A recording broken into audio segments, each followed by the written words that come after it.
Aquesta manifestació no és contra els turistes que visiten Barcelona, és contra el model de turisme massiu que impulsen els lobbies turístics, els especuladors i les immobiliàries.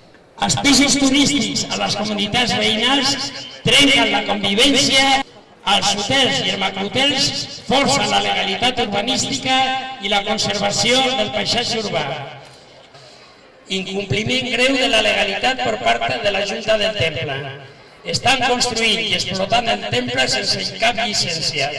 No paguen cap tipus d'impostos per l'explotació del negoci turístic, de la basílica. Des de fa 15 anys que s'havia d'haver fet una residència centre de dia aquí a prop i una promoció d'habitatges públics per gent jove també a l'altre costat. La pilotada urbanística del cinema Niça, on volen construir un Mercadona, en vez d'un Mercadona, nosaltres volem fer l'Ateneu del barri.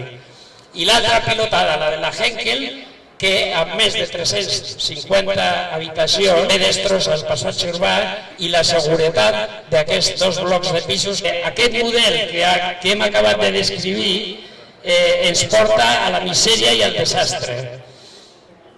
Ara les prioritats les ha de definir el nou Ajuntament amb un model que ho faci colze a colze amb els barris.